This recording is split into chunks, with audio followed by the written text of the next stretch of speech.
people who have suffered something sudden? Well, we had trained Kevin to don't call late at night, because anytime you call late at night, it was usually something bad have happened.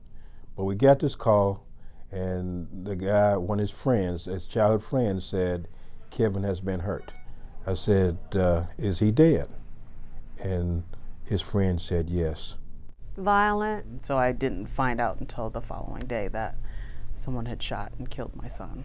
Unexpected? And I noticed that I had missed a call from Brycey. And so I quickly called him back. And I said, what's the matter, baby? And it wasn't him.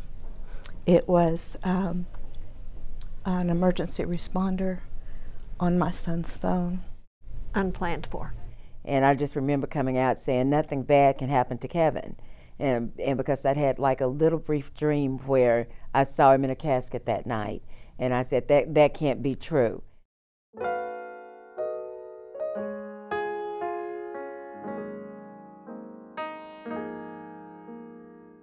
The fact that he played soccer at a really high level from a very young age, we did a lot of traveling with him.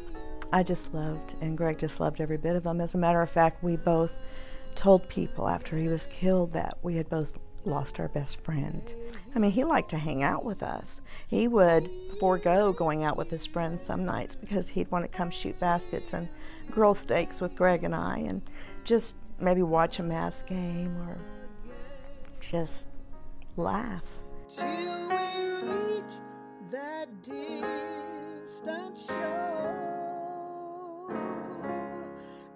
Therese, my oldest son, his personality was such that he was such a giver, and he had the biggest heart, and he would just do anything for anybody. I think he impacted a lot of people that he came in contact with, even at his young age. I always told him that he had a heart of gold, and that was one of the very special things that I loved about him, although sometimes he was giving and caring to a fault. Till we meet again. I just thought Kevin was magical. I mean, like from the first morning I held him, I remember thinking, wow, this is the best thing that could ever happen to anyone. But the thing I really loved about Kevin the most is that he truly, truly loved his grandmother, and he truly loved children. You know, he was a young man that I could see that was headed and destined for greatness. It's just that his life was cut short.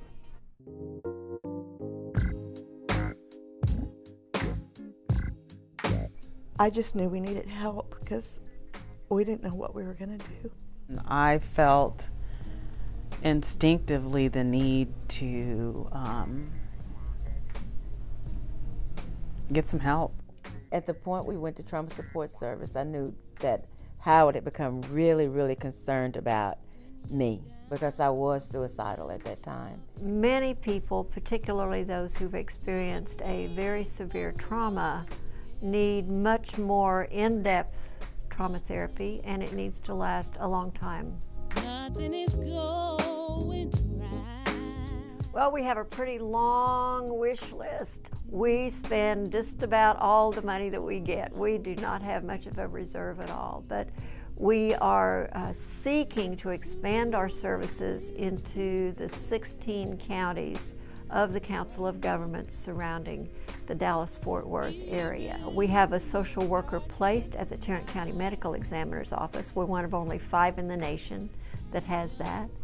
And Dr. Pirwani's office serves 4 counties, so we definitely need to be in those counties. We are trying very much to do a special outreach right now to elderly victims of crime out in those more rural counties.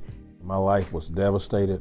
I didn't know how I was going to go from the next point to the next point, but this trauma support group has given me a way, a path, so to speak. The grief is still there, the pain is still there, Some days it's more bearable than others. There's a challenge each day, but I'm able, with the help of trauma support, to kind of go from the next point to the next point.